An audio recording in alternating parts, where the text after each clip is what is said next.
Bismillahirrahmanirrahim.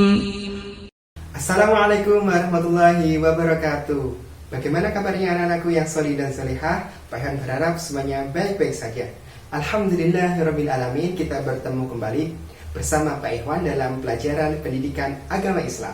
Nah, anak-anakku yang solih dan solihah, hari ini kita masih belajar tentang Wali Songo. Akan tetapi sebelum kita mulai pelajaran, alangkah baiknya kita awali pelajaran pada siang hari ini dengan membaca basmalah bersama-sama. Bismillahirrahmanirrahim. Baik anak-anakku yang solih dan solihah, sebelum kita mulai, mari kita tepuk Islam Jaya terlebih dahulu. I S L A M, Islam Jaya. Nah, anak-anakku yang solih dan solihah, pada siang hari ini kita akan membahas tentang peranan dakwah Wali Songo dalam menyebarkan agama Islam. Nah, anak-anakku yang solih dan solihah, silahkan setelah ini kalian simak baik-baik video yang sudah Pak Iwan siapkan. Nah, video yang Pak Iwan siapkan hari ini yaitu tentang karakteristik atau model atau cara dakwah para Wali Songo di Nusantara pada zaman dahulu.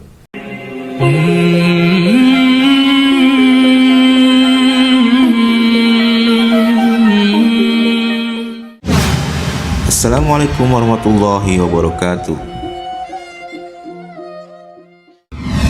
Berdakwah dengan toleransi ala Sunan Kudus. Sunan Kudus merupakan salah satu dari wali 9 atau wali Songo yang menyebarkan agama Islam di Pulau Jawa. Nama kecil dari Sunan Kudus adalah Sayyid Jafar Shodiq Asmad Khan. Ia putra dari pasangan Sunan Ngudung dan Syarifah, adik Sunan Bonang, anak Nyi Ageng Maloka. Disebutkan bahwa Sunan Ngudung adalah salah seorang putra sultan di Mesir yang berkelana hingga ke Pulau Jawa. Di Kesultanan Demak ia pun diangkat menjadi panglima perang. Sunan Kudus banyak berguru kepada Sunan Kalijogo. Kemudian ia berkelana ke berbagai daerah tandus di Jawa Tengah seperti Sragen, Simo hingga Gunung Kidul.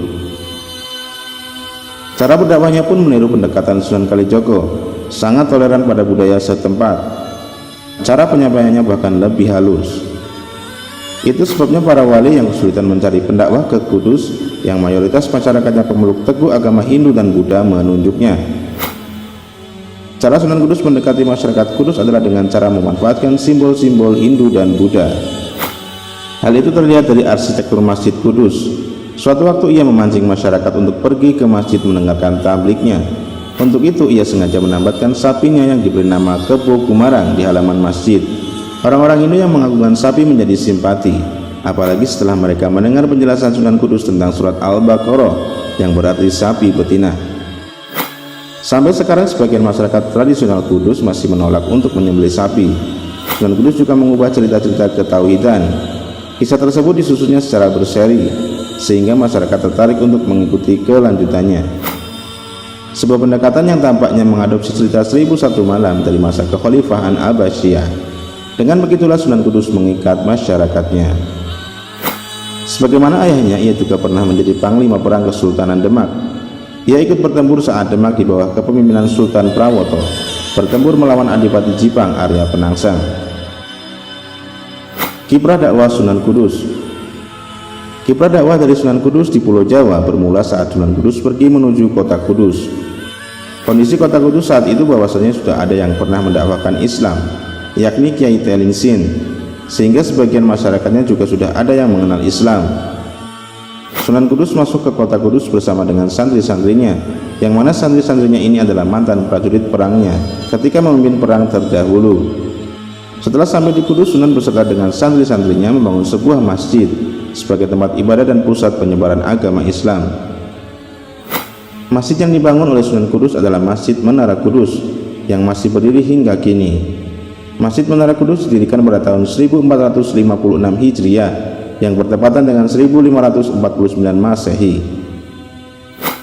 Strategi dakwah yang dilakukan Sunan Kudus dalam menyebarkan Islam di Kudus yakni dapat dilihat dari caranya yang berusaha mengajarkan toleransi beragama kepada umat Hindu dan Buddha yang berada di Kudus. Pada umat Hindu, bentuk toleransi itu dapat dilihat dari sikap Sunan Kudus yang menghormati sapi yang disucikan oleh umat Hindu. Pada hari kurban, Sunan Kudus tidak menyembelih sapi dan hanya menyembelih kerbau. Hal itu membuat umat Hindu kemudian tertarik untuk masuk ke agama Islam. Ketika Sunan Kudus berhasil membujuk umat Hindu memeluk agama Islam, selanjutnya Sunan Kudus juga bermaksud membujuk umat Buddha untuk memeluk agama Islam. Adapun strategi yang dilakukan oleh Sunan Kudus yakni membuat padasan wudhu dengan pancuran yang berjumlah 8 buah. Pada masing-masing pancuran diberi sebuah arca yang diletakkan di atas padasan tersebut. Hal yang dilakukan Sunan Kudus tersebut berhasil menarik simpati umat Buddha. Adapun maksud Sunan Kudus membuat padasan wudhu dengan pancuran yang berjumlah 8 buah disebabkan karena Sunan Kudus mengetahui 8 ajaran yang diajarkan dalam agama Buddha. 8 ajaran tersebut dikenal dengan nama Asta Sanghika Marga. Isi ajaran tersebut adalah seseorang harus memiliki pengetahuan yang benar, mengambil keputusan yang benar, berkata yang benar, bertindak atau berbuat yang benar, hidup dengan cara yang benar, bekerja dengan benar, beribadah dengan benar, dan menghayati agama dengan benar. Usaha ini membuat hasil yang tidak percuma. Banyak umat Buddha berbondong-bondong ke masjid dan memeluk agama Islam setelah Sunan Kudus menjelaskan bagaimana agama Islam yang sebenarnya. Selain itu, dalam hal adat istiadat, Sunan Kudus tidak langsung menentang masyarakat yang sering menabur bunga di perempatan jalan dan di samping jalan, menaruh sesajen di kuburan, dan alat lain yang bertentangan dengan ajaran Islam. Beliau tidak langsung menentang adat itu, tetapi beliau mengarahkan adat tersebut sesuai ajaran Islam. Salah satunya adalah dengan mengarahkan fungsi sesajen yang berupa makanan lebih baik diberikan kepada orang yang kelaparan atau butuh makanan. Sunan Kudus juga mengajarkan bahwa meminta pertolongan bukan kepada ruh nenek moyang, tetapi harus kepada Allah Subhanahu wa Ta'ala. Keteladanan dari Sunan Kudus. Keteladanan yang dapat kita ambil dari kisah Sunan Kudus adalah metode dakwahnya yang mengadopsi kultur Hindu-Buddha dan mengarahkannya agar sesuai dengan ajaran Islam. Merupakan metode yang strategis mengingat kota Kudus memiliki masyarakat yang taat dalam ajarannya saat itu. Sunan Kudus tidak memaksa masyarakat agar menerima Islam, namun Sunan Kudus membuat masyarakat akhirnya mau menerima Islam dengan sendirinya tanpa ada unsur paksaan. Bagi masyarakat yang ingin melihat jejak sejarah dari Sunan Kudus dapat mengunjungi Menara Kudus. Menara Kudus adalah contoh tercantik dari keberhasilan dakwah kultural Islam. Wallahu a'lam bishawab.